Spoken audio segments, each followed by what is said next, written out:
Hi everybody, happy Saturday.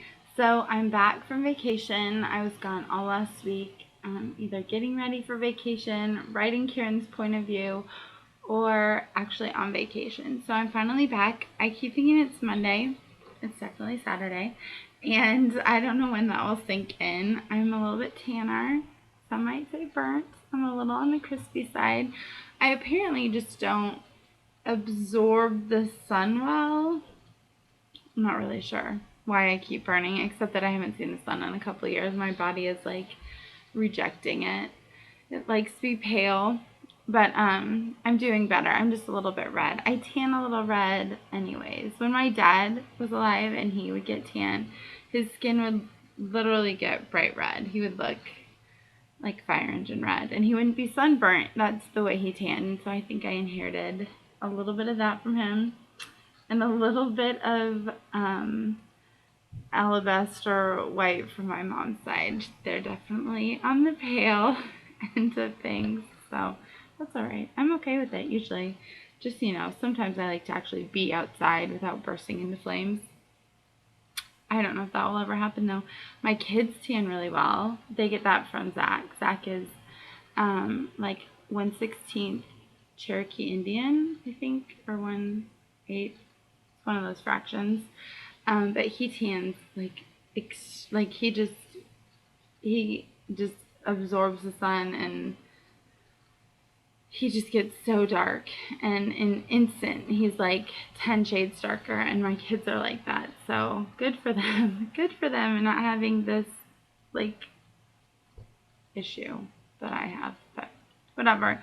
So I'm trying to catch up with everything. It's a lot. I'm not gonna lie. It's not easy to leave, and I like to work. Usually when we leave, like if I can get some messages replied to in the car or whatever. But that just did not happen because we had 4 kids in the car, and it was only a 3-hour trip, but it was a lot with 4 kids. Nobody was ever happy. Like someone was always upset, and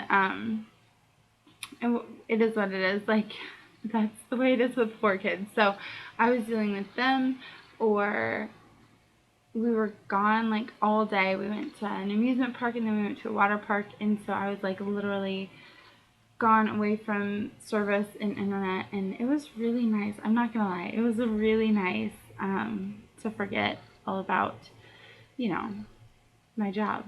But now that I'm back, I have a lot to do. So I'm going to try and like lump this all together in one big video, and then be back on schedule next Monday. And back on writing schedule too, because I have a lot. And I'm going to be talking about sunburst. Everyone wants to know where sunburst is, and we'll talk about it. Now's not the time, because I'm going to do Write-In Wednesday, Giveaway Monday, and set you up with a giveaway for this coming Monday. Just a small one because we just have a few days, but a giveaway nonetheless. And yeah, so let's get started. So let's do the write-in portion now, and then I'll end with the giveaway. I had some fantastic questions, like so good. You guys ask such unique questions. Like I honestly, I don't know what I expected. Like I don't know, like who's Stella gonna end up with, or who's gonna die first, 11 decay? I don't know, but that was a question I got, but not for Write-In Wednesday. But I guess I just accepted those, and you guys are like deep. You want to know like the good stuff, like the meat. So good job. The first question is, I'm gonna move this. I can't. My notebook. I have notes on real paper today. Last time it was like a rainbow sheet of paper. Will you get 11 Decay episode from a Parker Brothers soon? And this person wanted to know like more background about the Parker Brothers, and so you will be getting a different point of view in the next couple episodes. Not episode 3, but maybe episode 4. And I'm not sure who that will be yet. I'm not sure if it will be Haley or a Parker brother, but it will be someone different. But you will for sure be getting like more background information on the Parker brothers. There's going to be more like, where did you come from? Where did you go? Cotton Eye Joe. That song just popped into my head. But anyways, So you will be getting more about the Parker brothers. Some of that mystery is going to be scraped away, and you're going to get to know them even better. And as well as Reagan and Haley are going to be getting to know them better too. So stay tuned. But yeah, so I don't know who it will be from. Sorry, that doesn't help. I'm not a plotter, so you guys have to put up with that. But I will see how, when I finish episode 3, how that goes, and then, when I'm planning episode 4, I'll see where I want to take it and then decide. So in a week, I will probably know who it's going to be from, but today, I don't. Sorry. Okay, next question. Do I write one book at a time or multiple? Or if I'm writing multiple, does one book just take over completely?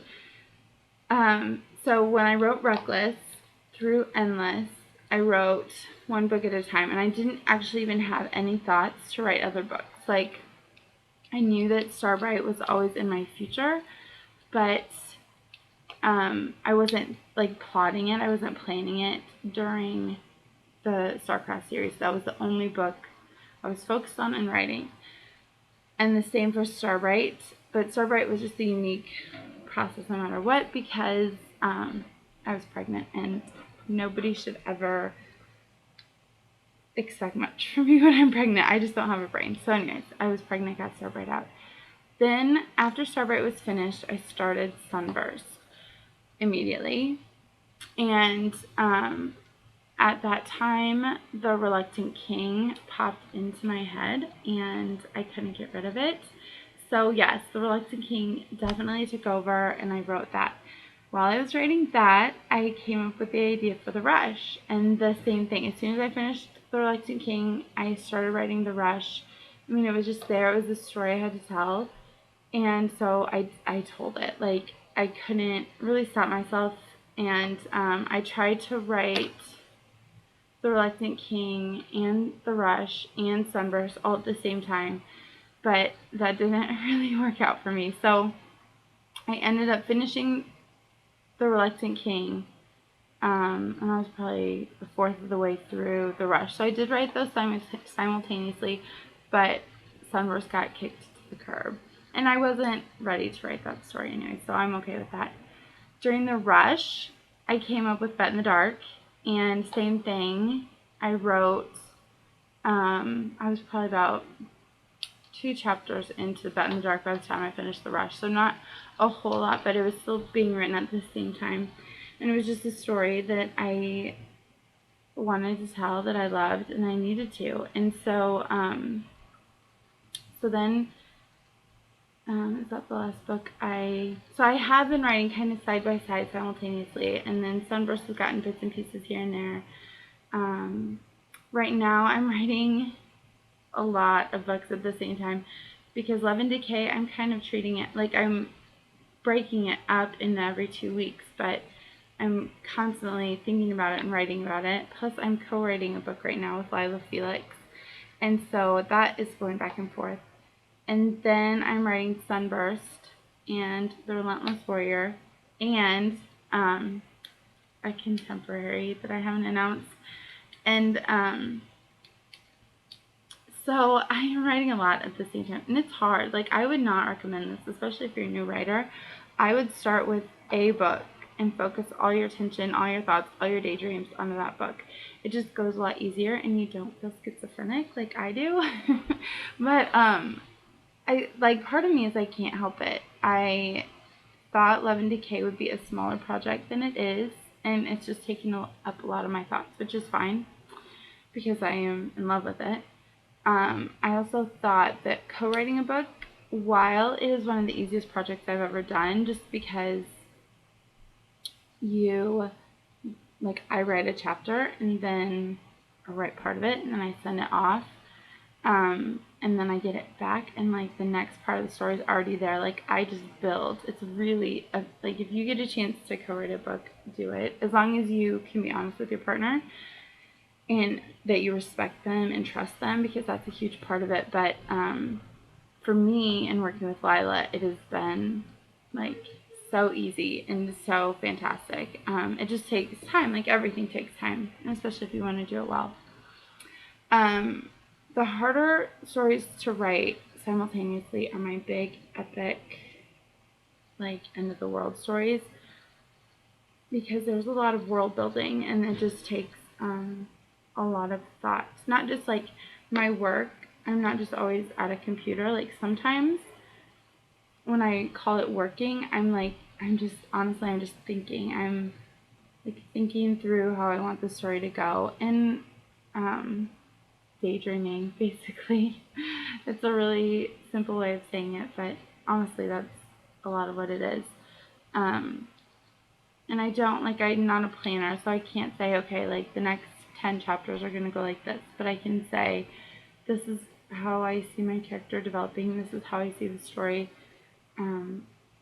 flowing, this is where I want it to go. And so there's a lot of that. It's hard though. I am always busy, like I can never catch up. There's always a million things to do.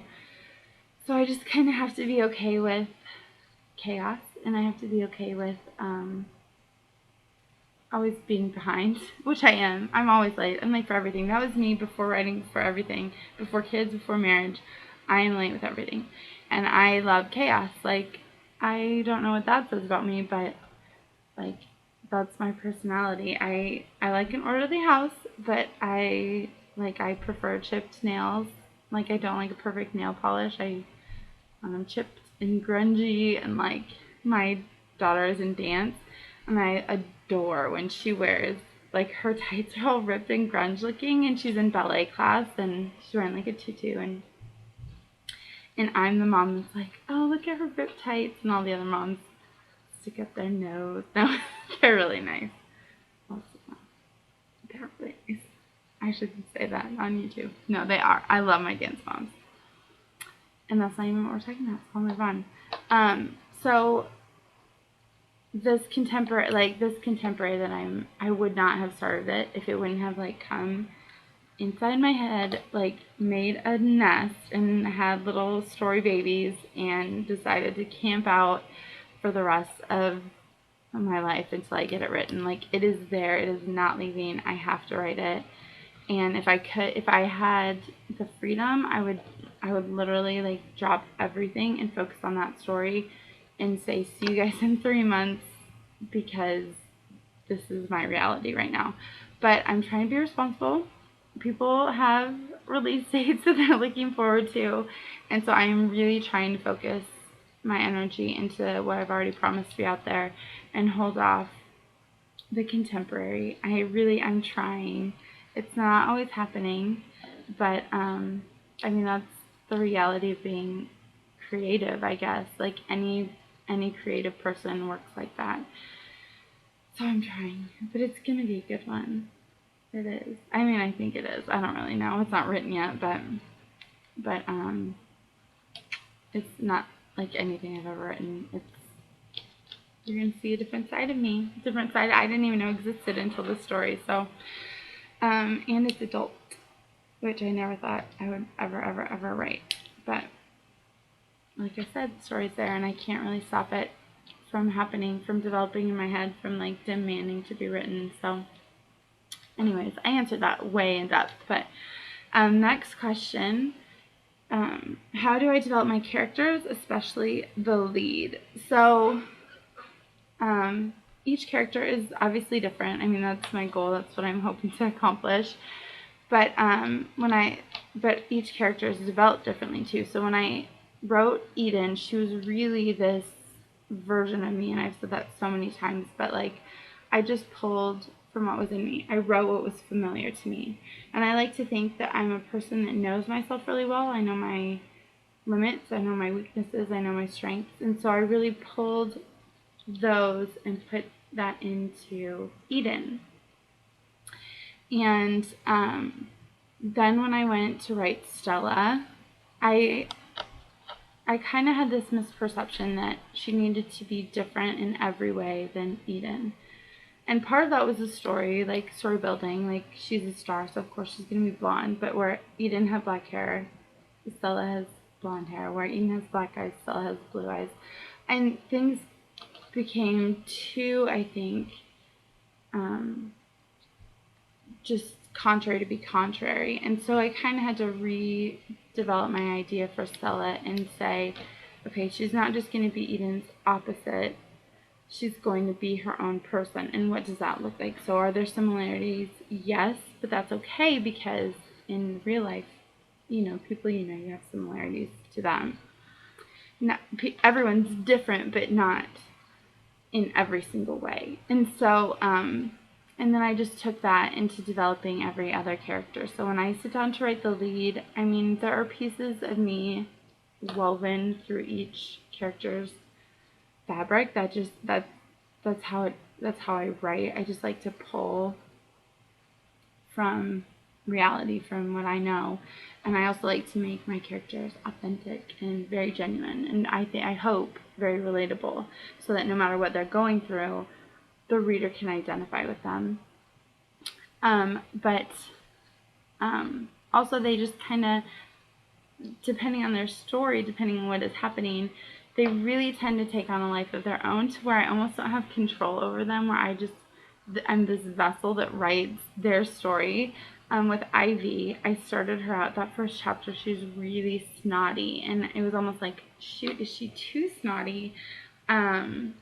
Is she like over the top? Can no one relate to her? Is she gonna be hated? Like, I really thought people would hate her, and then but that was what I was going for. Not that people would hate her, but that she's really stuck up. She's really built all these walls to protect herself, so she doesn't have this choice in who she is. She just is. This is her life. But through writing her, she turned out, instead of being that horrible, snotty, stuck-up person, she became this broken, vulnerable person that just kind of breaks your heart. And that wasn't me. That was Ivy. That was Ivy taking over. And then here I am, just writing her story, watching as she struggles with her feelings for Ryder, and has real fear of her life. And so, and the same thing with Reagan. Ellie was like the character that I've always wanted to write, this person. I mean, she's a lot like me, and like her sarcasm and her fear, and how stubborn she can be. But yeah, she just was me letting go and like, okay, this is the character I've always wanted to write, and I'm not going to be afraid that people are going to think it's too over the top or whatever.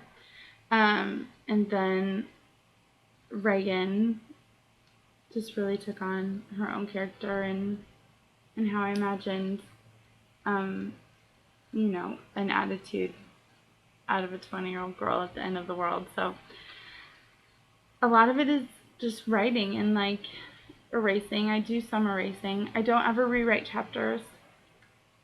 If I don't like a chapter, I will erase it. But that's only happened twice maybe in my whole writing experience. I'm very organic in that I just sit down and whatever comes out, say a little prayer for it that it's good. But development, and then I think, like I just said that, I think a lot, like I'm always thinking, which I think is part of my space cadet issue. I'm very forgetful. Very, very, very, like, to a fault. People get irritated with me how forgetful I am. My husband drives him crazy. My friends can't even believe the things I forget. And, like, I forget. We have a whole, like, section in our budget of late fees because we know that I will forget them. Or whatever. Things like that. So, but it's because I'm always thinking through characters, what I want to see them do, how I want to see them grow, that kind of thing.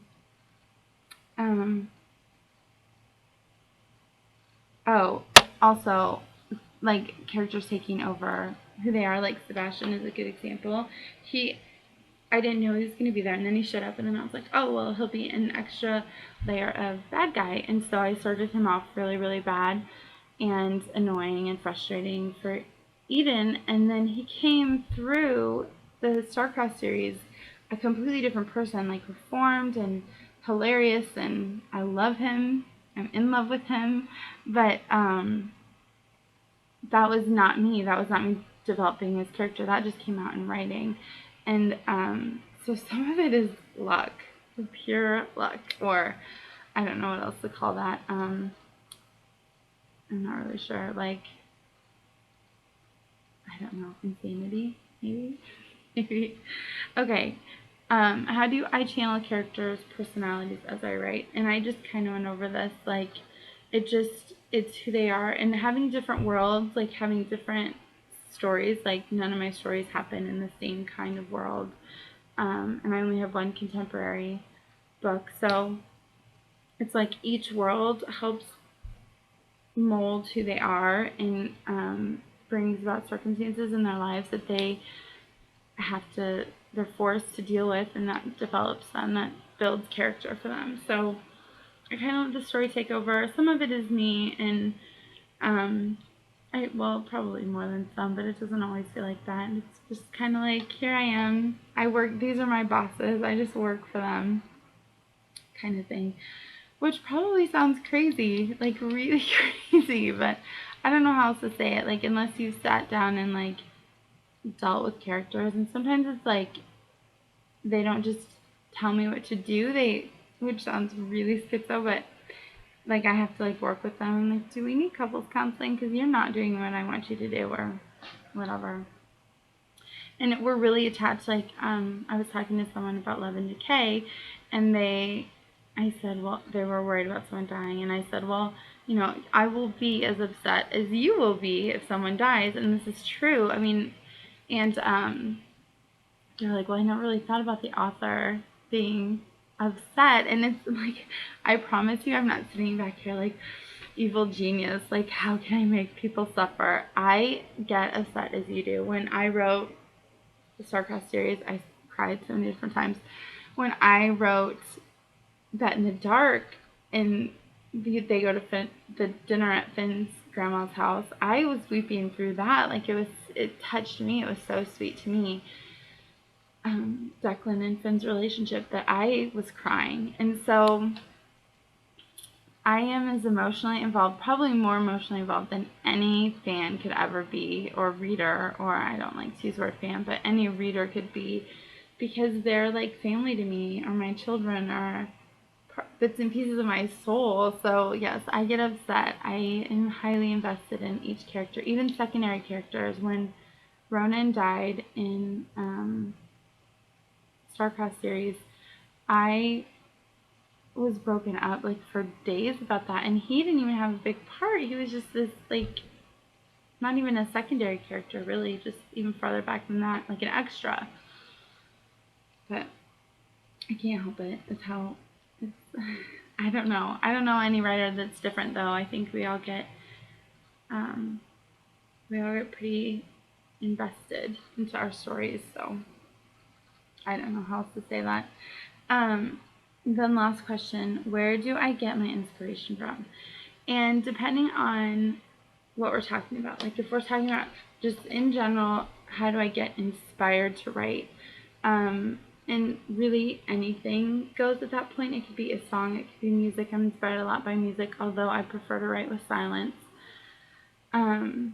It could be, I'm really into, like, this sounds so hippie, and I don't know how to make it sound less hippie, but nature is really, really inspiring to me, like being in it, like riding outside, or if my husband and I, we prefer to drive anywhere, and I like have this fear of the recycled air on airplanes. It's whatever it is. It is what it is. But so we like to drive, and I really like to drive. I like to be in the car. I like to go on long road trips, and so he'll drive, and I will bring my laptop, and I swear I get the most focused work when I'm in the car and we're driving, and I can like see the road and see, the different scenery as I pass, which is just, it is hippie. I know it is, but that's what inspires me.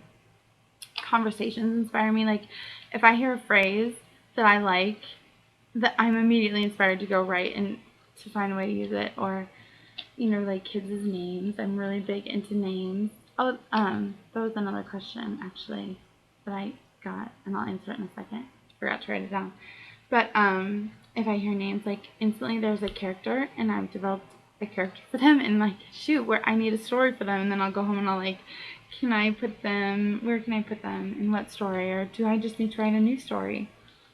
I don't know. So, and then depending on the character, like what inspires me to write or develop certain characters, it depends on the story. Like, I definitely think my heroine comes first, and then I world build around her. Like, Ivy was first, and she's a siren.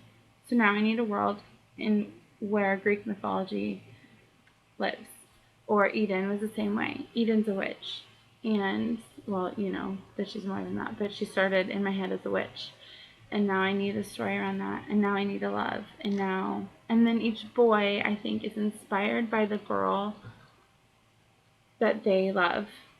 But boys are my least, they just happen. Like, I didn't plot out Kieran to be smug and smirky and whatever, although I knew he would betray her. I always knew that. But yeah, he became what Eden needed, and the same with who Stella will end up with, and the same with Ryder for Ivy, Finn for Ellie, Amelia for Avalon. That was different. That's a whole different realm. Boy main characters, because I have to go through the same process for Beckett's book, and so. Anyways, ask me those questions later, because usually it's all about my heroine and we're bonded sisters or something like that. But okay, and then last question, really, before we get to the giveaway.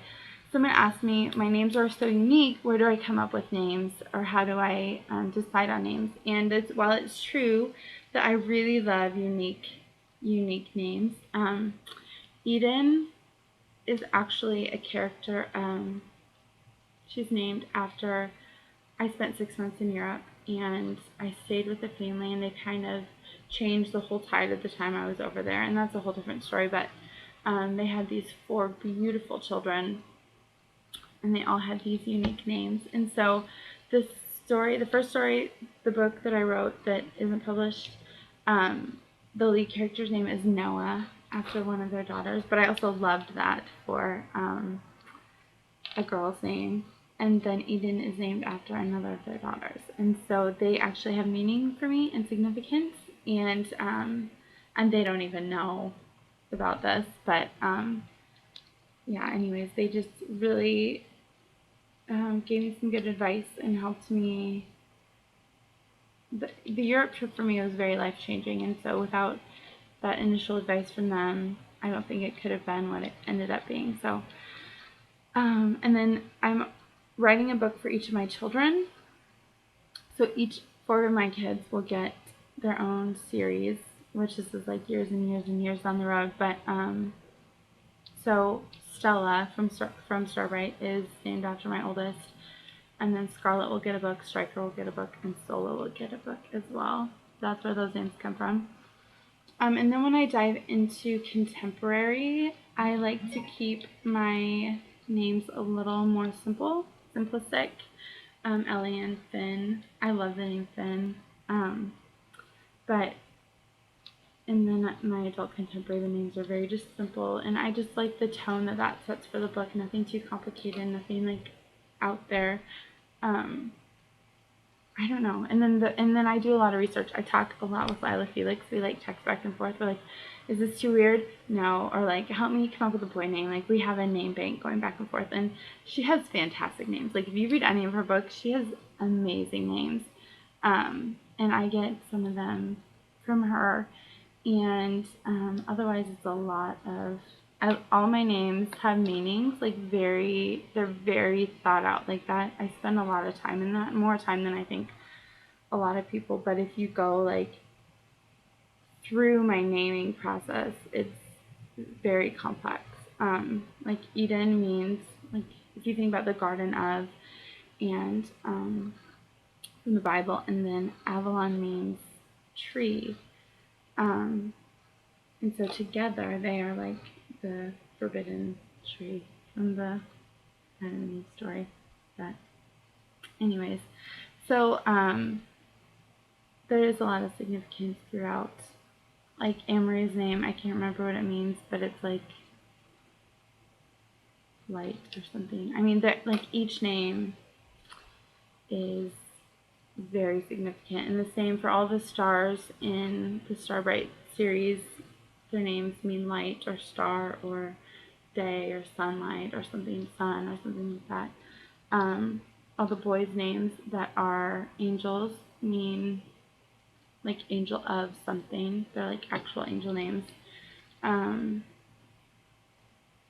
don't know. I just get in the Rush, like Nyx is a god of the sea. Ava is a goddess. I'm like I can't remember now. Good for me, but they each have significance to the story, and they're very like meaningful to me. So the only ones that don't get that much thought are my contemporaries, like I said. But other than that, they're very. And Love and Decay isn't. Well, that's not true because the boys are all named after guitars, so I really did think about that for a long time. But anyways, yeah, so that's that. And the naming process for me is very intense, but I think that makes a story. Like if I'm reading a book and I think the author has been lazy with names, not lazy, but like me with contemporary, sometimes it turns like it's a big deal for me. Like I get turned off. Not that I won't read the story or love the story, but I really like with the Hunger Games, I love the name Katniss. I love it. It's gorgeous. And then she ends up with Peeta. And like for the longest time, I didn't even want her to go for Peeta or Gale because those were terrible names to me. And I'm like Peeta is in bread. Like he's a baker and he's named after pita bread. It drove me crazy. And then Gale to me is like a girl's name. Like I get that it doesn't, but I knew a Gale. Like she was a mentor in my life, and so there's an example. It just drove me crazy. I'm like, my phone is going off like crazy. Sorry. So I don't know if that makes sense, but names are really important to me, and I really try hard with names. Last names are biatch, so those don't get as much thought. Usually they're named after, my husband watches a lot of soccer, and they're named after a lot of soccer players, but I'm like, oh, he's got a good name. I'm watching him play for the next 90 minutes, and that's such and such person. So, or like, I was writing the StarCross series during the World Cup last time, and so, like, a lot of soccer player last names. But anyways, okay, so winners are switching gears. Winners for last week's giveaway, Whitney Cornelius. Congratulations, Whitney. I will get connected with you and we will get you your prize. Yay! And then also, so yay, congratulations. And then for next Monday, the prize is Love and Decay, the third episode. And if you don't have the first two, I will buy you the first two. And you'll get the third one. And also you will get an ebook copy of another book you don't have. So Bet in the Dark or whatever you don't have. So you'll get 4 total. 3 Love and Decays, whatever. We'll work it out. 4 ebooks. I should say that. Just 4 ebooks. And yeah, and all you have to do is tell me your best date that you've ever had. So my 8-year anniversary to my husband is coming up on the 5th. So 2 days from today, we're going out tonight for this very romantic dinner. We're foodies, so we'd love to go find good food, and we're going to one of our favorite restaurants. And maybe we'll go to a movie. Maybe we'll park and make out. No, I'm just kidding. Kind of kidding, but I was trying to convince him to do that. He's like not into it. We were high school sweethearts. He's like, I'm over the making out in the car thing. But anyways. So, yeah, tell me your best date. Like, what made it so special? I was gonna ask you other questions about it, but I want to know best date. Like, what's romantic to you? And it doesn't have to be romantic. Like, people have these elaborate engagement stories, and mine and my husband's is like we were literally sitting there talking, and we were like, let's get married. And it's romantic to me because that's, I don't know, because it was Zach, and we were in love, and we're still in love. So Best date ever. That's what I want to know. Or if you haven't had a good date, just say that. I date losers and I haven't had one. And then I will say a little prayer over your name. Send you good dating vibes. But I hope you guys are having a wonderful weekend. It's good to be back. It's good to get back in my YouTube. Sorry this is a million hours long, but we will talk later. Bye.